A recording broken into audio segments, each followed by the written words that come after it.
Okay, guys, are you all ready for a new episode of how I made around about 75K a month, as I believe what I believe the number is, at 17 years old? Guys, I just turned 17 around about a month ago, and I'm currently working on a business which I've been working on for about a year, which is going to be ready for public release in about 2 months if you are new to the channel, and that's going to take me about to a mil net worth and above from there. Anyways, guys, today's topic I want to talk about is patience with urgency. Okay, so that kind of seems like an oxymoron. I'll touch on that a little bit later, but really quickly I want to mention that this is super important. I feel like this is one of the most important topics and one of the most vital things that a lot of especially young people like me need to know. I'm not going to exclude myself from the group because what I see a lot of young people, including myself, have been doing is they go up to these, they don't go up to them physically, but they see all of these entrepreneurs, all of these people that have made a lot of money online, either from like day trading or an agency or drop shipping or any one of these modern age, businesses. And they ask all of these businesses where you make a lot of money pretty quickly. And they ask them, like, stop trying to tell me about all this mindset stuff. I understand that. Stop trying to tell me what books to read or stop telling me, how to change my perspective and all of this vague stuff. Just give me the tips and tricks. Just give me the step-by-step guide, and just tell me what to follow. Just tell me, what you did step-by-step exactly, and then I'll just follow the steps, and then I'll get rich like you, right? And they're sold this dream. And this sounds super cliche. You've probably heard this before, but you're being sold a dream. It's literally get rich quick. That's literally what you're being sold, because it's just a result of the modern day short attention span. You don't want to spend years and years and years growing a business slowly and slowly, to the point where it's eventually this really nice business that has a huge moat, that has no competition, and that you can charge great profit. You can make great profit margins on, and you have these customers that are super loyal to your company and that stay for a while.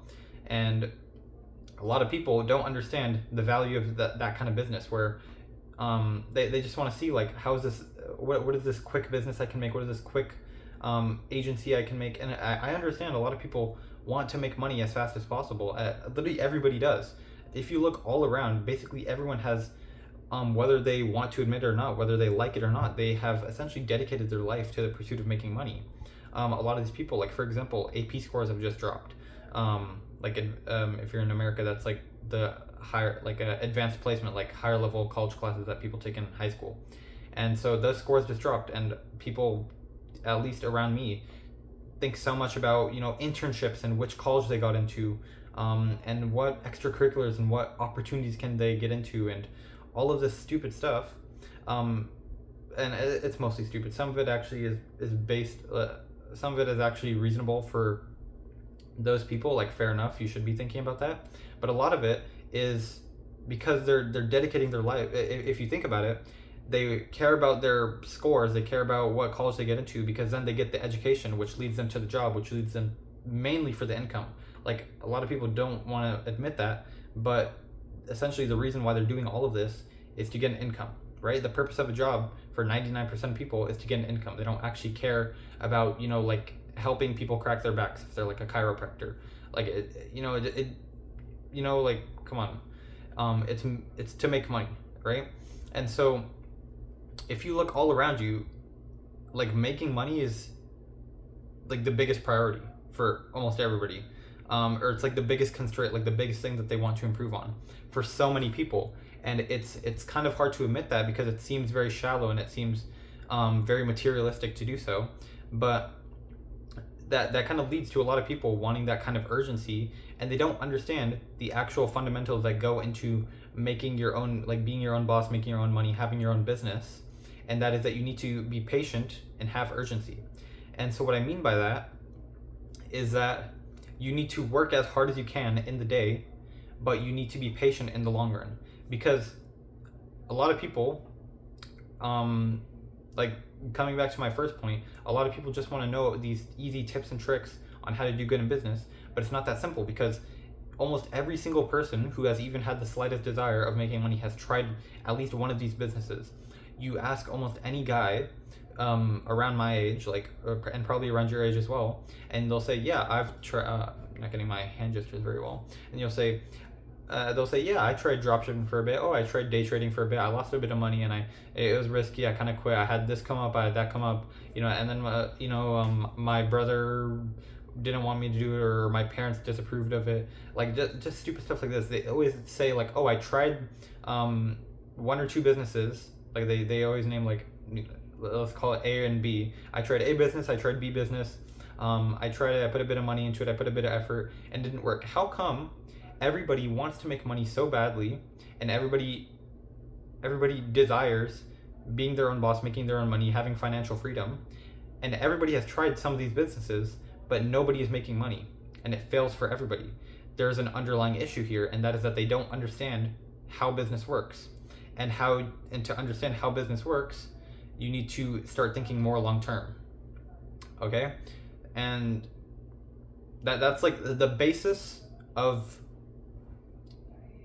constructing a good business that lasts a long time and that makes you good money, is thinking long term. Because if you think longer term, you build a nice business with a nice moat around it. A moat meaning, like, you don't have competition because you have built up this unique advantage over your competition, over time, over having a unique skill that you've built, etc., etc.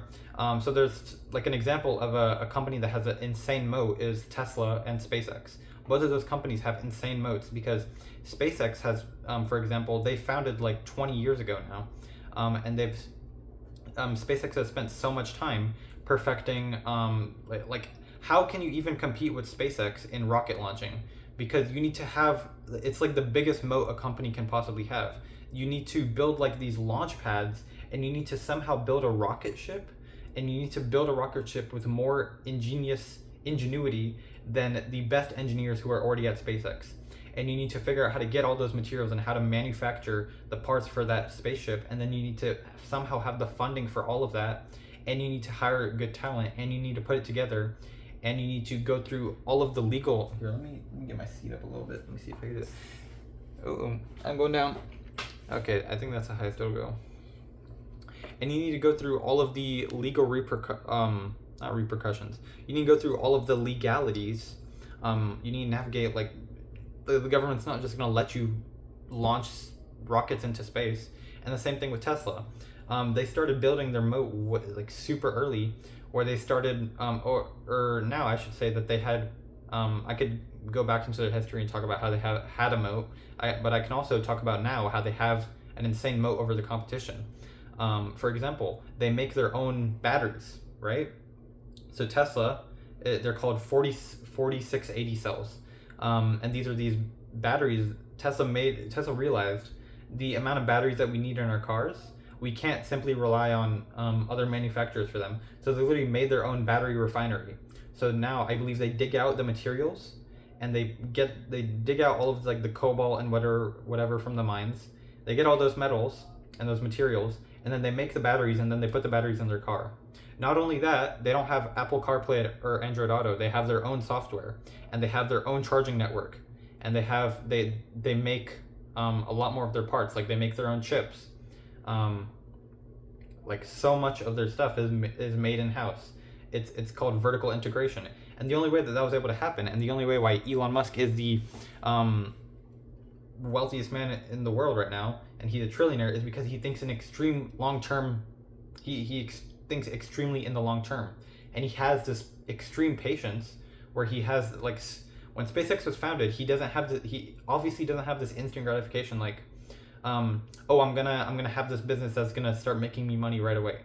Like, SpaceX by nature is an extremely ambitious and long term, especially, business, because, like, even now SpaceX is, for all of its history and for all of its all of the work that has been put into it, I believe for, like, the first, like, 15 years of the company, they were barely making a profit, and for the first, like, decade probably, they were losing a lot of money because they're putting all of their money into building these rocket ships, and they're putting all of it into R&D, like research and development, and they're putting so much effort up front for a huge payoff in the long term. And so, like, for so long SpaceX was not profitable, for so long Tesla was not profitable, by nature, these were extremely ambitious, long-term businesses. As much as you hate Elon Musk, he is an incredible entrepreneur, and this is a fact, by the way.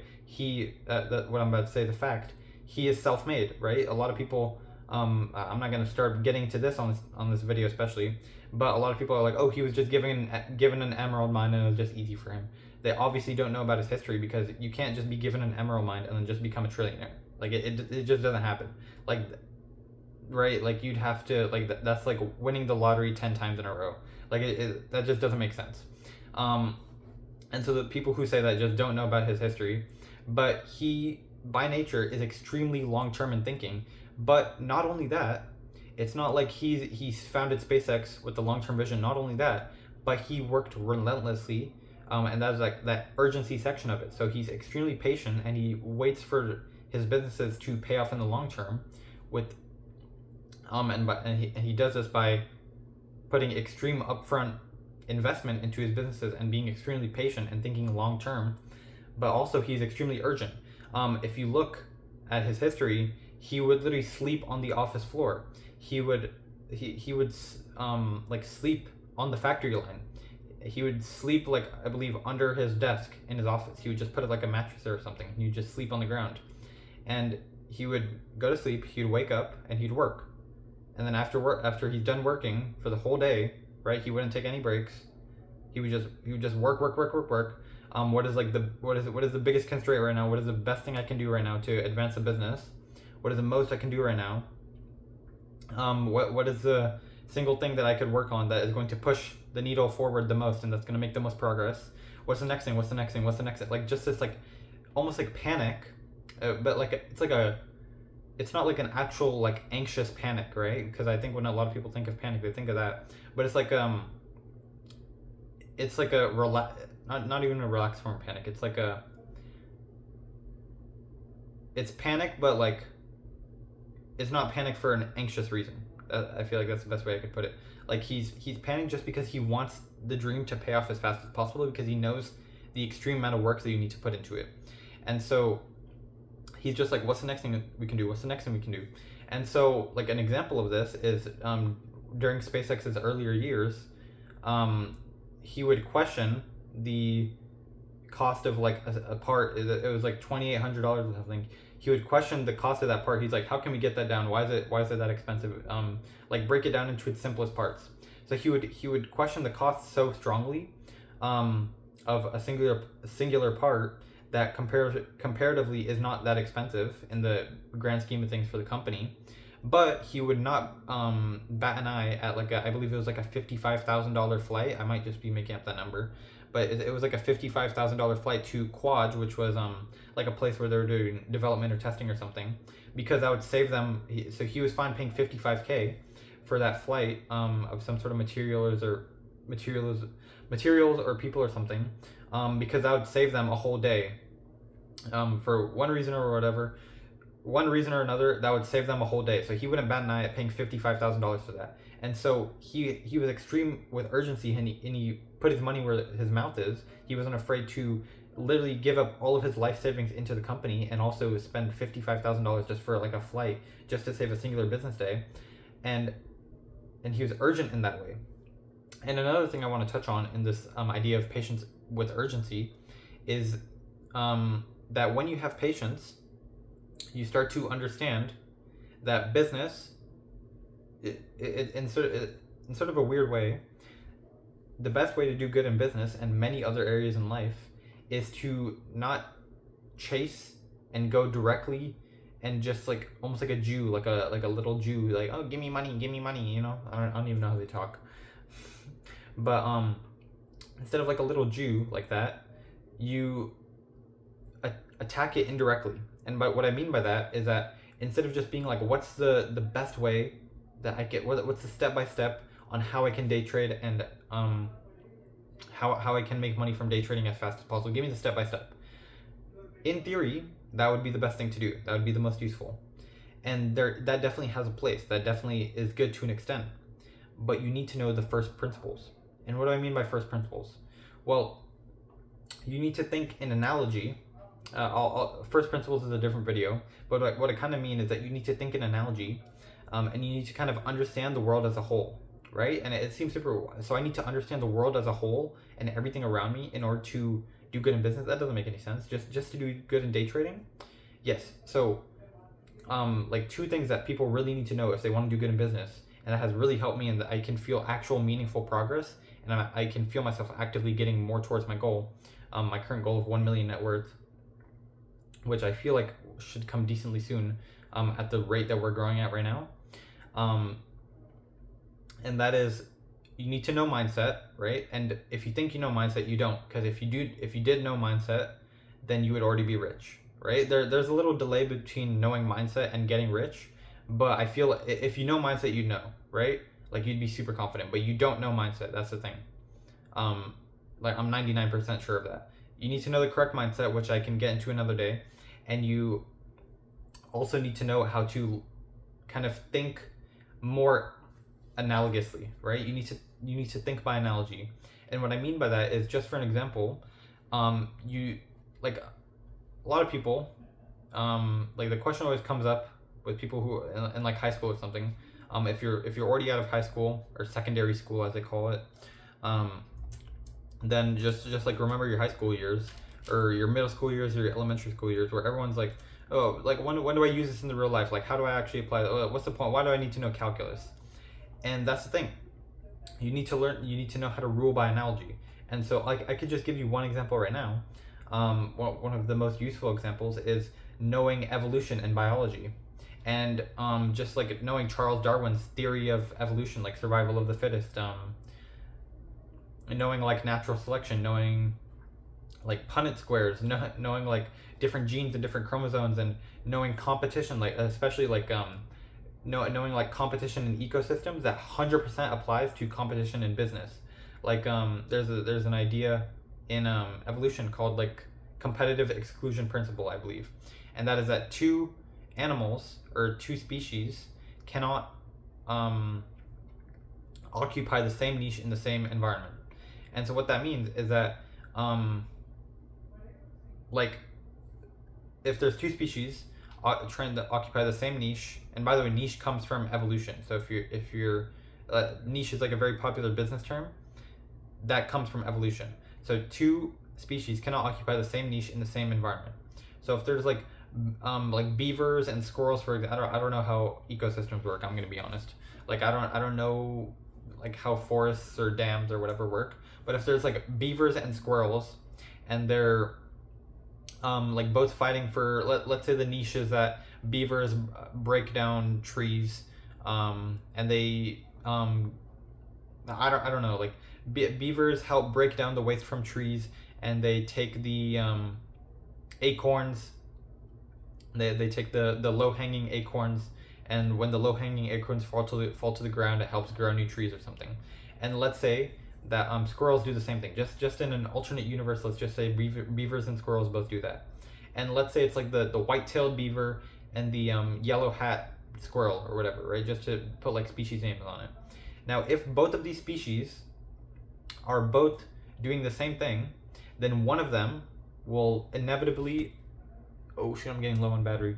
Okay, one of them will undeniably, in some way, in one way or another, be better than the other. There's no way that they can be exactly the same, and if they are, then it's going to start differentiating over time, and one of them is going to undeniably be better. And so what happens is that one is better at doing the thing. It's more fit to the environment. Fit doesn't mean like physically fit, like slim or like not fat or like athletic or something. Fit just means adapted best to the environment.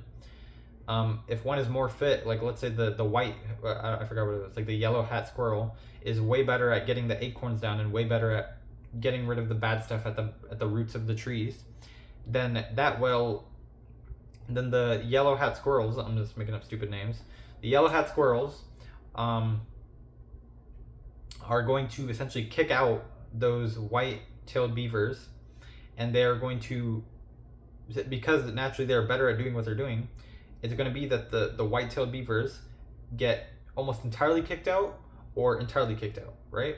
So like the white-tailed beavers are going to be like between like 90 and 100% gone, and the the yellow hat beavers, the yellow hat squirrels are going to take over, and they're going to be the most fit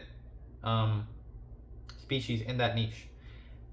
And so the point that I'm trying to get at is that the same principle applies in business. And so if there's two businesses that are both trying to, for example, like help beginners day trade, one of them is undeniably going to be better. They're going to say the right words, they're going to give the right resources, they're going to help people in the right way, and they're going to be better at doing what they do. And I'm not advocating for day trading or anything like that on this channel. I'm just giving an example. And so one of them is inevitably going to be better. And so they are going to, what happens is that if one business is better at a certain topic than another business, they basically take the entire market share, and the other companies fight over this tiny portion, right? And so I'll give another example. This one's a little bit different because it hasn't happened yet, but it is going to happen, and you can probably see this in the play out in the future, and you'll come back to this video and be like, oh shoot, how does he know that? But this is what's going on right now with self-driving and ride-hailing. So not to glaze Elon again, but essentially there's Waymos on the road. Waymos are like the white cars that have all of the crazy sensors around them. You've probably seen one online at least. And there's also something called Zoox. There's a company called Zoox who makes these like self-driving cars. And there's like all of these Chinese companies that are making these self-driving cars. And then there's Tesla, who has something called a Cybercab. And so with the Jaguar, with Waymo, what they're doing is they're taking these Jaguar cars, they're buying Jaguar cars in bulk, right? So they've bought like 3,500 of them in total now in their entire business. And they attach all of these sensors on it, and all of these sensors track. This is going to take a little bit to explain, a bit of time to explain, but bear with me. I'm probably going to end off the video with this one. And so what these Waymo cars do is they take the Jaguar cars, they attach all of these sensors, they attach like LiDAR, they attach a bunch of cameras, they attach microphones onto it, and that's what makes it ugly, essentially, to put it bluntly. Like they put all the stuff around it, and that's what makes it obviously stand out as a Waymo. Like they have the big spinning LiDAR thing at the top, and then they have little LiDARs on the front, and then they have little LiDARs on the back end, whatever. It's probably not LiDAR, it's just like sensors. But they have all of these different like motion detection things to help it self-drive. And so then they go to a city, and then they map out all of the roads, and then they map out the entire city as a result, and then they start putting Waymo cars in that city, and then people take the rides, and then they end up at their destination. Now what Tesla did with their car, what Tesla did is, instead of buying Jaguars or something like that, Tesla is making their own car. And so they have vertical integration once again. So they're making their own batteries. They make their own batteries. They make their own like body, like the car's body parts. They make the chip for the self-driving for the car, and they run the insurance, and they run the supercharging network, like the superchargers all around the globe. And so they have all of this vertical integration. And so not only can Tesla get these cars way cheaper onto the road, because they don't have to buy like Jaguar as a company. So what Waymo does is they buy Jaguar cars, specifically Jaguar I-Paces. At least they used to. Now they're transitioning to something else. But Jaguar is not a charity. So Jaguar is going to make a profit on those cars. So first, Jaguar needs to make those cars. Jaguar probably has a bunch of other suppliers. They're not nearly as vertically integrated as Tesla. That makes their cars more expensive. So then Waymo needs to buy those cars, which is even more expensive because now Jaguar is profiting. And then they need to coordinate delivery and stuff like that, and they need to pay for that as well. And then Waymo attaches all of these sensors, and that is not cheap at all. And none of this is even mentioning how costly this is for the energy of the car. So attaching all of these sensors to it makes it extremely inefficient, like 3 times less efficient than Tesla's own car. So what Tesla did is they ruled from first principles. So they said, they thought about it, and they thought, well, humans drive with 2 eyes, and they have 2 eyes, and they hear with their ears, and that's about it, right? And they can turn their head. And so what they did is, because they don't want to have two cameras that like turn around the car, that wouldn't make too much sense. So what they did is they put cameras all around their cars. So Teslas right now have a bunch of cameras all around the car. And as a result of Teslas having cameras all over, and they have microphones that pick up on input. And so what happens as a result of that is they ruled from first principles. They thought, how do humans drive? And then they made their self-driving cars based off of that. So humans have two eyes, they hear, and then they have a brain that processes where to go, what to do. And so they have a self-driving chip in each of their cars. So that self-driving chip is basically like the human brain, which tells a car like which way to drive, like what to do in a certain situation. And so instead of Waymo, which has to map out entire cities before they place their cars, and then their cars basically work off of instruction. So now they started changing it again, but their cars work off of instruction. So if there's a pedestrian in front, if you identify a pedestrian in front, then stop. Or if there's a stop sign, then go to 0 miles per hour, like slow down to 0 miles per hour, stop there, and then keep going. And like all of these if this then that statements. What Tesla did is they put that was super smart, by the way, once again to glaze Elon, fully intended. I've lost all shame now. It's not obviously just Elon, it's the company as a whole and all the leadership in there. But what they did is they put all of the cars on the Teslas, and then they let people buy those cars, and they let people drive those cars. And as people drove those cars, the cameras picked up the data, and it picked up on how people learn, it learned how people drive, and then they have this huge like AI cluster or whatever, I believe.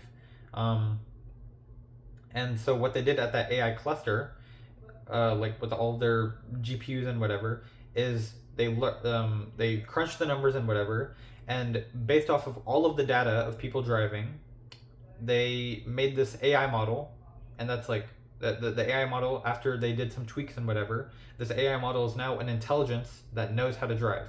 And they put that intelligence onto the self-driving chip, and then they put the self-driving chip onto the cars, and now the cars can drive themselves.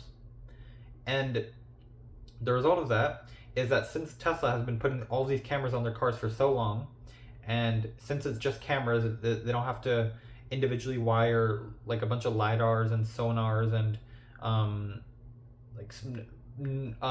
sending and receiving smoke signals, and they don't have to add additional microphones, because these Jaguar I-Paces that Waymo bought are not designed for all of this tech. So all of that tech has to be added afterwards. It's not ruled from first principles. They didn't break it down to the very basics of what they need to do from the very basics. Tesla, as the car is being built, they have it designed so the cameras integrate perfectly, and you don't have to build the car and then take it apart and then put the cameras and then wire up all the cameras and then put it into the power source and then close the car back up, which is super labor intensive, and it takes a while, and it that leads to them having way less cars on the road. And so as a result of that, Tesla is able to pump out way more of these cars. Not to pun not intended. They can pump out way more of these cars. That time it was intended, because they can build the cars much faster. Once again, because they have vertical integration, and they can put those cars onto the road much faster because they have vertical integration. They can sell directly to the consumer, because Tesla already sells directly to the consumer. So now they can start selling these self-driving cars directly to the consumer. And I should mention that they designed a specific car called the Cybercab. So the Cybercab, if you want to look it up, it's this gold 2-seater car, and it's small, it's narrow, it's not wide at all, and it's a hatchback, and it only seats 2 people. It's a 2-door car, and it seats 2 people. And so it's super weird. Why do they only have a car that only seats 2 people? Well, Waymos only seat like 3 people comfortably, because the driver's seat, you can't sit in the driver's seat, and like the passenger seat, you're not supposed to sit in there. And so Waymos, once again, are not efficient and not thought of well in that way. And a lot of these other companies that are trying to get into self-driving have made the same mistake. But Waymo is like the biggest example. What Tesla realized is that 90% of Uber like ride hails, like Uber's, Lyft's, the second time that happened, stuff like that, 90% of them or so are 1 or 2 people. Okay, so if those rides are 1 or 2 people, then only need a two-seater for the vast majority of trips. And if it's 3, 4, 5, 6 people, then they have a different car design for that, which I won't talk about in this video. But you could also just order like 2 or 3 Cybercabs, right? So for those rare like 10% of situations, you can just order 2, 3, 4 Cybercabs. Probably beyond 4 or something, it wouldn't make sense. And so what the result of ruling from those first principles, and by the way, it's only a 2-seater because there's no steering wheel and there's no pedals in the car. So no steering wheel, no pedals reduces cost a bunch. It makes it much cheaper to produce. It makes the space in the car, it makes it much more spacious in the car. There's not a steering wheel that takes up a bunch of space. If you look at the photos of the car, it's really spacious, it's really clean, it's really minimalist, and it's designed from the ground up as a taxi, right? So even super small things like the charge ports are not on the ground, like where like the charge ports don't face up in like the center console. Do you know what I mean? Where it's like basically they designed like the seats with like a specific material so that it's easy to clean up.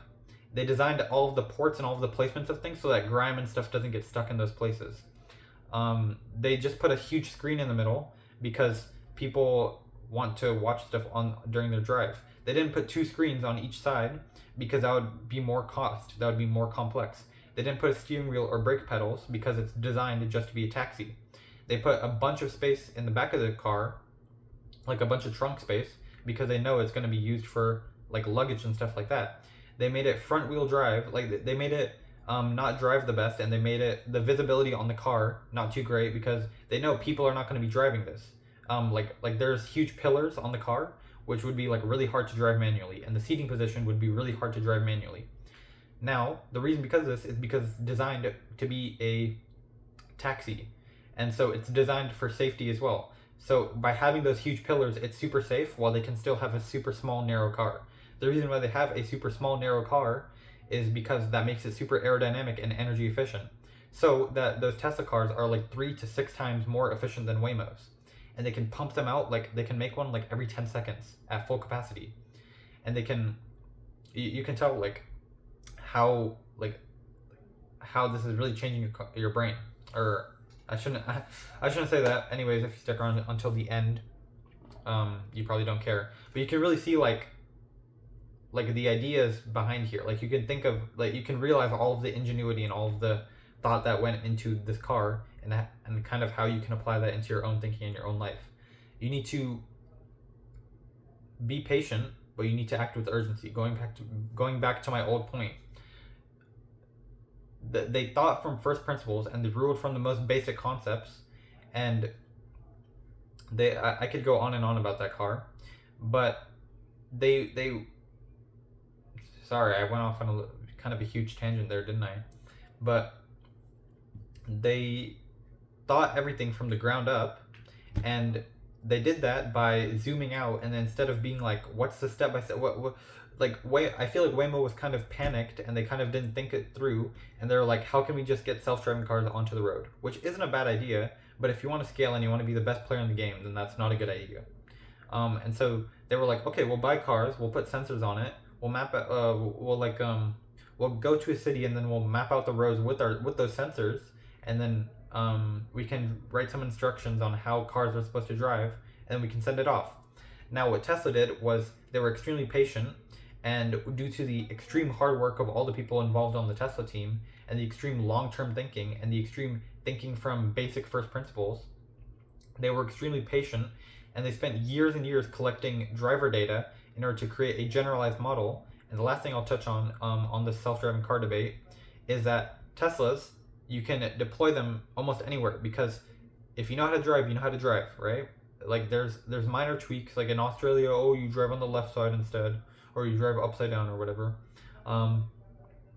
But Waymos, you need to map out each individual city, right? And that's way harder to scale.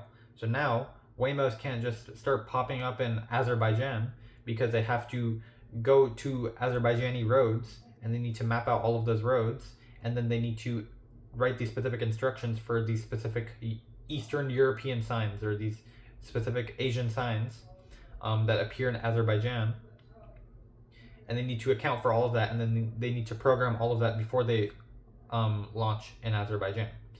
And also, last thing I'll say is that Waymos, if you've seen it on the news, Waymos panic and they cause issues and they stop in the middle of the road and they cause huge problems and stuff because they don't know how to drive, but also because they rely on like cellular connection or something.